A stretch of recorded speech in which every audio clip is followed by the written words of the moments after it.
Hi and welcome to Z Games. Recorded live at 4ZZZ Studios in Brisbane and broadcast nationally over the Community Radio Network, Z Games brings you the latest gaming news, reviews and interviews from across Australia and around the world.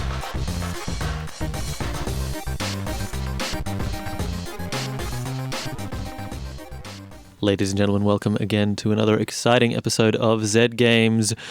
We are Australia's most beloved gamer radio show, and we're coming to you live from a bunker under heavy fire. Our leader has taken a belly full of shrapnel. Razor, how you doing there, buddy? Come on, you apes, you want to live forever! He's copped a belly full of shrapnel, but apparently he's still able to quote films as much as he likes. Jody McGregor, our medic, is working on him desperately. Yeah, no, he'll be fine, probably. I'm totally going to save your life later on. Don't worry, Ray. I got this, yeah. You won't regret it, man. That's good. And I'm trying to reach command on the radio, but we've got nothing at all. No signal. Yep. Why am I talking like this about the military in this fashion, Razor? I don't know, maybe because you're a fool. Ah, that's it. But if I was going to take another guess, Yep. Maybe a less accurate guess, I'd say it was because we're talking about Battlefield 4 on the program. Ah, that could be it. I didn't know we were talking about Battlefield 4 on the program. Yeah, you didn't. It was the fool. So, Jody's been smashing Battlefield, and also we'll be featuring a interview with Austin Wintory, the acclaimed composer of the Journey soundtrack. Let's kick this episode of Z Games off, as usual, with the week in gaming news headlines. Mr. Jody McGregor. South Park: The Stick of Truth has been delayed again. Originally scheduled for release earlier this year, the Obsidian-developed title was initially pushed back to December, but has now been given a new release date of the 4th of March. In a statement, South Park creators Trey Parker and Matt Stone said, "Getting the game up to the crappy standards of the show has been a real challenge, and we're excited to say it's taken way longer than we thought it would." Vin Diesel and Gerard Butler have reportedly been in talks to star in the upcoming Kane and Lynch movie.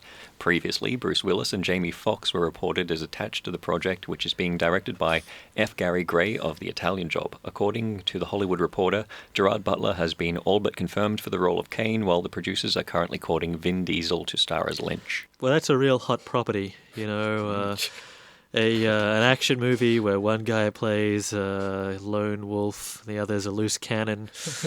Man, when that game came out, I just imagined Hollywood was like, "Wow, what an amazing combination!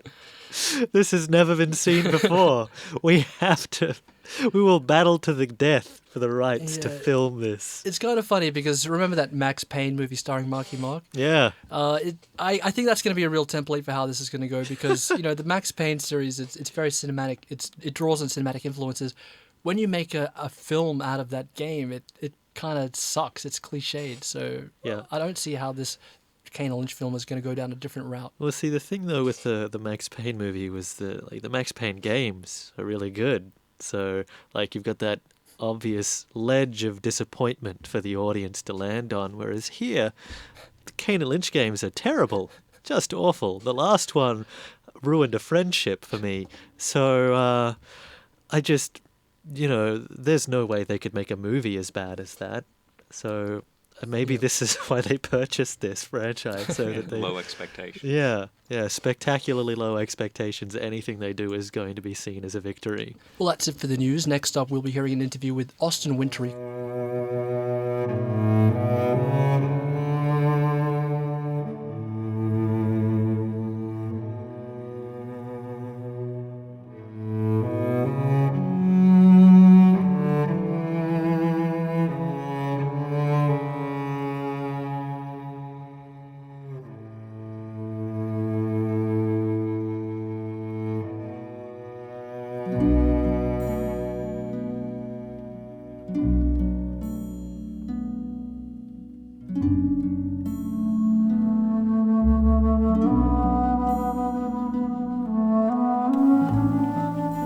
To Austin Wintory, composer of video games like Flow, Monaco, The Banner Saga, Leisure Suit Larry Reloaded, and Journey, for which he was nominated for a Grammy.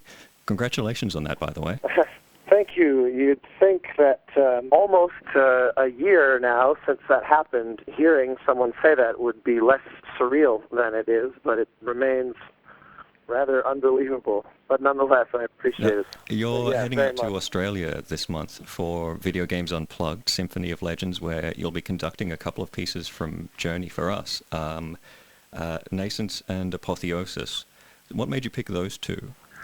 Well, it was in collaboration with the producer of the show, Andrew Pogson, who had reached out to me initially, and he said we'd love to feature Journey in the concert, for which I was incredibly thrilled and grateful. And I've never been to Australia before, and so there's no better catalyst to visit a wonderful, new, exciting place than conducting a concert like this. And so, here are the pieces that are already concert prepared that I've taken the time to separate them from their in-game version and make them work as a standalone performance. And so I'd already done that on what have revealed themselves to be the most popular works from the score. And so I basically just said, here are the things that I think would be the easiest for us to do, and anything that strikes you, I'd be honored. And so he essentially said, well, why don't we do these? And I said, as promised, I'm honored. It's like there's three versions of the music now, right? There's the live version and the album version, but the version in the video game is different again because it's reactive and it changes based on the way that players are playing the game, right? It is. That's absolutely accurate.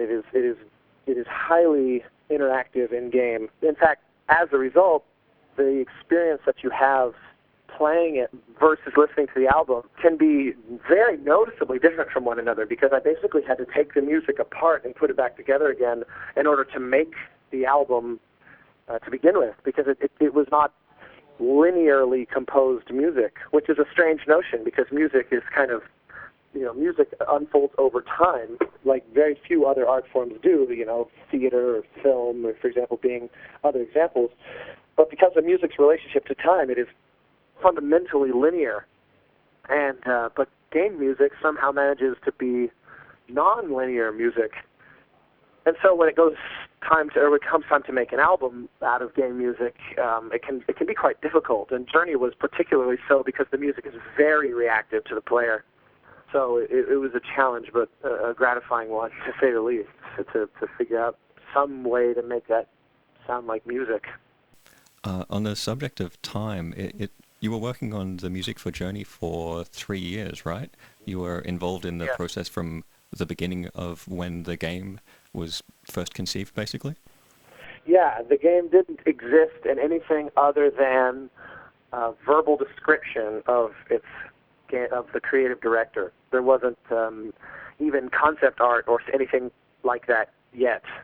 And so they invited me to. I had worked with them before on an earlier game called Flow, and we were old friends. And he said, I think you'll kind of respond to the idea that we're pursuing, which was in summary a distillation of Joseph Campbell's hero's journey into a kind of interactive parable, or an interactive poem even, in which there would be no dialogue, no text, or any kind of stated exposition of any kind. It would be just a sort of musical and visual, or I should say like an auditory, because there's very elaborate sound design in the game as well, journey through a landscape, and then also in tandem with this kind of metaphorical representation of the hero's journey and of kind of the general human life cycle.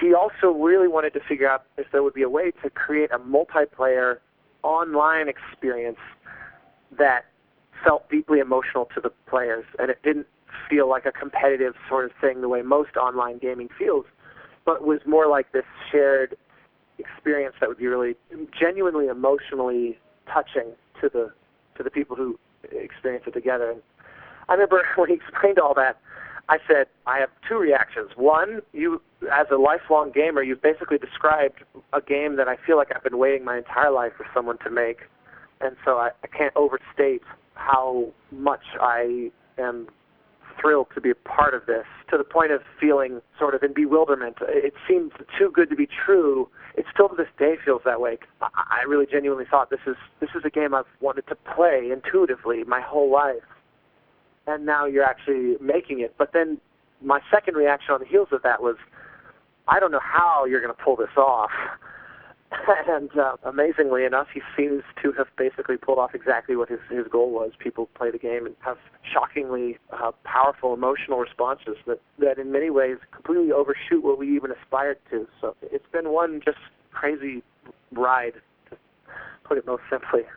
I think the music does a wonderful job of conveying a sense of isolation, which maybe the game balances by giving you another person to experience that with. But when you were composing it, did you sit down and think, how am I going to make people feel really lonely? Absolutely, yes. That was one of the chief directions I was given from Genova Chen, the creative director in that game company, when they said, this game, by the time we reach the end and when we finally kind of empower the player, we're not going to be giving them that much. And the way that that's going to feel significant is by giving them so little prior to that any slight morsel of empowerment will feel quite significant. And so they said, the music needs to be a big part of the sense of lonesomeness. And it needed to be specifically that, which is different from sadness, because sadness is very kind of mopey and negative, and lonesome actually has a high capacity for being beautiful, even if it is sort of poignant.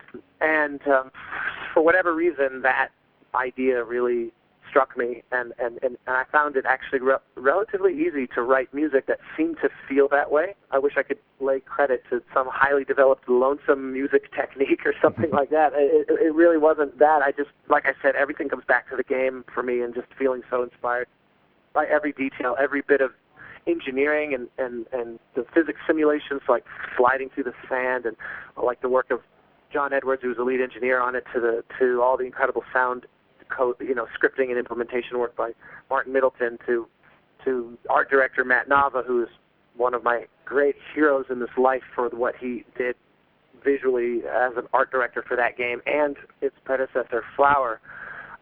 He's just a genius, and so to me, everything that every individual person was working on was always so stunning that the music just seemed to kind of tumble out as a result of it, just from being in the midst of their collective, genius.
So after the Banner Saga, what's next for you? What are you working on at the moment? Well, I have, of course, as you might expect, the things I most want to tell you about, I am unable to talk about just yet. Mm-hmm. I have a few projects I'm really excited about that I'm signed on to, but which are not public yet.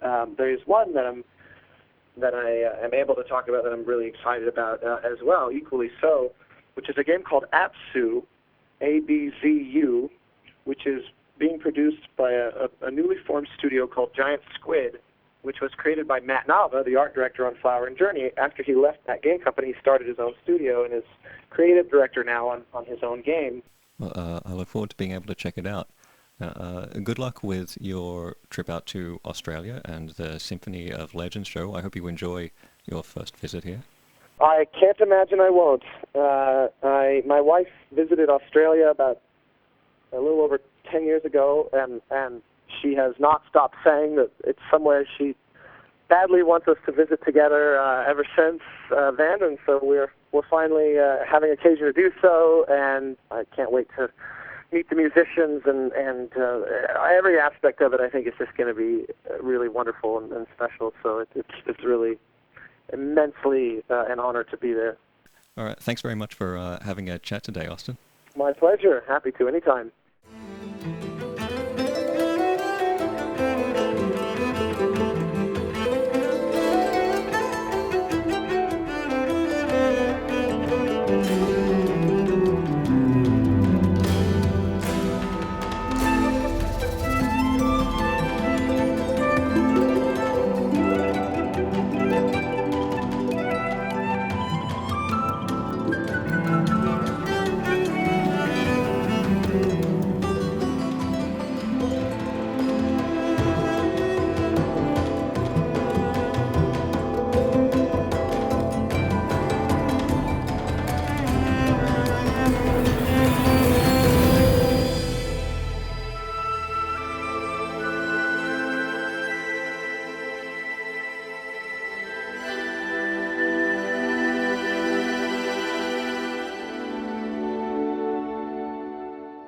Jody, you've been playing Battlefield 4.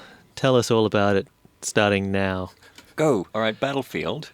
Of all of the first-person modern military shooty bangs, this is the one that's the most hectic and gets across the large-scale chaos of war. It's the one where you have up to 64 people on a server, and those people are on foot or in land vehicles and air and sea, and they are constantly exploding and shooting all around you. It isn't like those kind of deathmatch games where there are maybe 12 of you running around a pretty enclosed space, seeing people around corners. You actually feel like you're on a battlefield. You think that's where the name comes from? I think it's just a coincidence. Oh, really. okay. Yeah, all right. There's a map in Battlefield 4 called Paracel Storm, which is set over these tropical islands, like a string of them with a control point on each one. And you can run across them, and it looks really pretty. The waves are like this beautiful blue, and the beach is perfectly white. I die a lot in Battlefield 4, in all of these games, but the Battlefield ones especially, because even with a crap gun, it only takes 3 bullets to kill anyone. That's just the nature of the game. So I die like 3 times in a row trying to take some control point. And then I respawn somewhere else. One of the things this improves over Battlefield 3 is that you can respawn wherever you click if there's a control point there, whereas in the third one, how did it work, Ray? It was just like random, basically. I don't know. I didn't really get into Battlefield 3 that much, to be honest. But I did spend the majority of my youth playing Battlefield 2. All right, you're a classic. Yeah. That was my jam. It does improve on Battlefield 3 in a lot of very small ways. It's mostly tweaks, so it's 90% the same. But one of those things it does improve is that you can pick. So you can respawn at a different control point or inside a vehicle. So after getting killed 3 times in a row on that island, I can be like, okay, that helicopter is in the air there. It doesn't have a gunner. That's where I want to be. And suddenly I'm a minigunner flying in a helicopter. Most of the people who fly in Battlefield crash immediately because the flying is hard. The first time I tried a helicopter, I smashed into a hill, and also the second and third.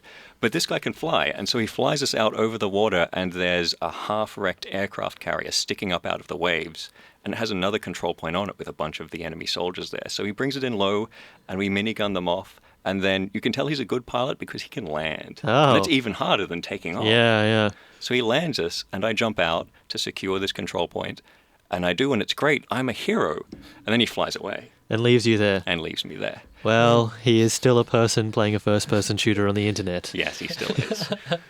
So I'm running around there, and I find a jet ski on the corner. There are jet skis in this one now. Sold! Oh, yes. So I jump on a jet ski and ride across these really quite pretty-looking waves. I make it back to the beach. By the time I get back there, though, it's not looking as pretty anymore. These storm clouds have started to blow in, and a siren goes off, an actual storm siren, and then there's wind, and the palm trees are bending over, and there's rain, and the visibility goes to crap, and you're in the middle of this huge tropical storm. And then I get murdered about 3 more times.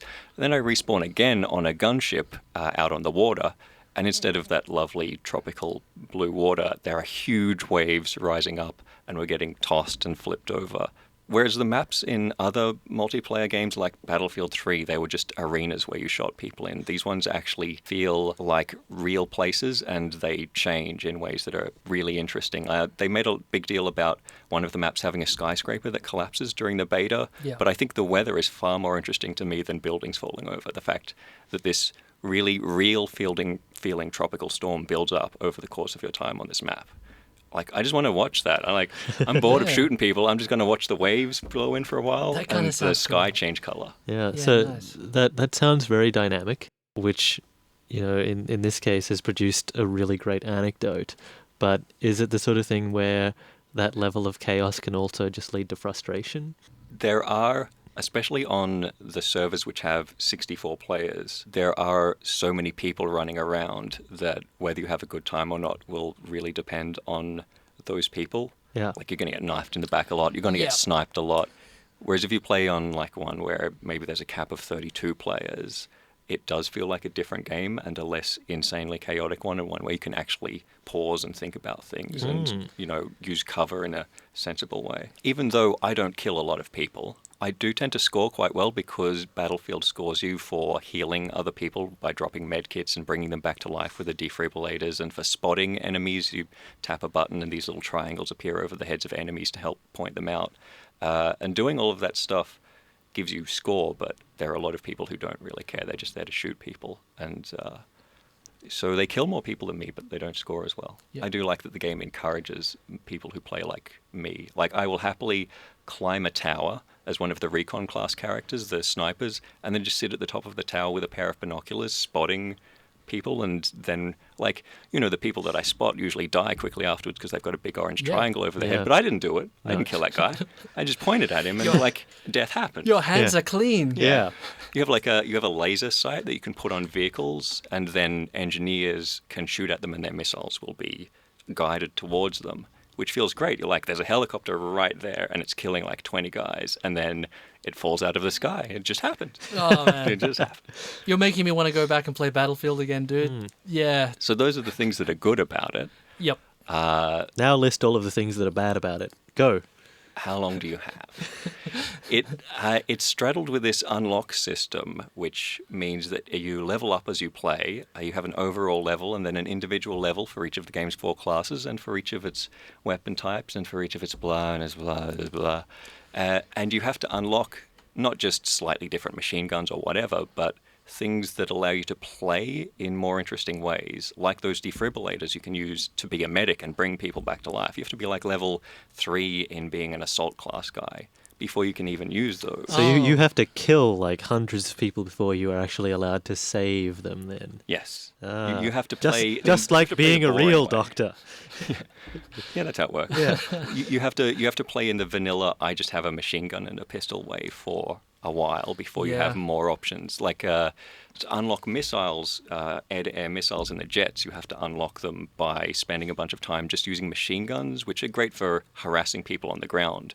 But you can't actually dogfight with other jets if you don't have missiles. Yeah, so if that's what you enjoy about flying jets, you have to do a thing you don't enjoy until you're allowed. That kind of sucks. That actually sounds really crazy. I don't understand. I can vaguely see that there's a reason for the acquiring of new and weird gear as an infantryman, but to hop into a plane and then just be unable to press the missile button just because you haven't earned that through machine gun yet, that's deranged. Why would they do that?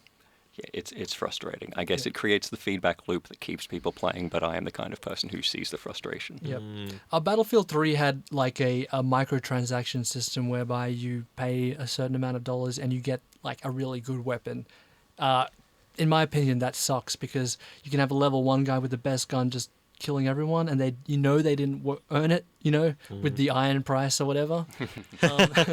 Yeah. Is this microtransaction system present here? No, it isn't. As you level up, though, you do get these things called these battle chests, which you open up and you get a random selection of stuff, as well as the things that you earn by being good at a related thing. And I don't know, the things I've got through that are crap. I don't know if you could just chance into something that's actually good through that. There's also a single-player campaign, which some people play for some reason. and it's pretty awful. Like the Battlefield 3 campaign was. It's there, and I don't know why, because, like I said, what's good about Battlefield is the chaos and the vehicles everywhere and people running around like mad, whereas the single-player campaigns are always these really linear series of shooting galleries with a bunch of American soldiers running around heroically putting bullets inside foreigners, and you're just there. Yep. Is there a rat that you have to stab this time around? No rats, but one of the guys in your squad, who's played by Michael K. Williams, a.k.a. Omar from The Wire, Awesome. totally beats up a dog. Oh, Punches the hell out of it. that's interesting, considering the release schedule right now. There are dogs in other games at the moment. Maybe that's commentary, or maybe they just don't like dogs. I don't know. Maybe it's just Omar doesn't like dogs. Yeah, maybe. Yeah. He's really impressive, though. Right. What he actually brings to it. There's a fair bit of motion capture. Like, graphically, obviously, it looks gorgeous because it's a AAA first-person shooter. And he's a handsome man. And he's a good actor. So having him as your squad mate actually does elevate it a little bit, because you can just, like, look at his face and be like, wow, that guy's acting. I wish he had some dialogue that wasn't awful. Tell me that when Omar beats up that dog, he turns to the camera and says, "It's all in the game, dog." I wish. Because that should be a meme. Yeah. All right, Jody, closing thoughts, Battlefield 4. If you liked Battlefield 3 but thought that maybe its maps were rubbish because they had a bunch of control points in the middle and you had to jog for 5 minutes before you got to where the action was, this is so much better. It's the same game the overwhelming majority of the time, but with better maps, so that you're actually having fun most of the time when you're playing it online. If you don't like online multiplayer, then don't bother. The single-player campaign is just jingoistic, rah-rah American, we can take on the world nonsense. It does not make any sense. And the story, you keep being knocked unconscious and then waking up in the next mission. They can't even connect them. You're just you fell off a bridge and you're unconscious. You wake up, here's some more fighting. You get captured. Somebody rifle butts you into unconsciousness. Now you're in the mountains somewhere in China because, I don't know, we designed a snow level and we felt like we had to put you there. Now, then there's this abrupt cutscene and 3 days later, you're in a Jeep in lowland China, not in the snow. How did you get there? I don't know. Shoot some more dudes. To be fair, that is how all three of us got here for this show. You're just knocked unconscious. We just woke up here. Yeah. Cool. Battlefield 4 available now. Jody reviewed the PC version. Mm-hmm. It's also available for the Xbox 360 and the PS3. Yeah, and it will be available on the next-gen consoles. And if you are getting those, I recommend waiting because the current-gen console versions are limited to 32 people max. So you're not going to get that insane chaos of 64 people, which is pretty fun. Cool. Thanks for listening. This has been Z Games, recorded live in Brisbane on 4ZZZ and heard nationally thanks to the Community Radio Network. For more information on the show and to join the Z Games community, head to our website, zgamesau.net, that's spelt Z-E-D, or send us an email at contact@zgamesau.net. You can also find us on Facebook and Twitter. Z Games is produced with the assistance of the Community Broadcasting Foundation.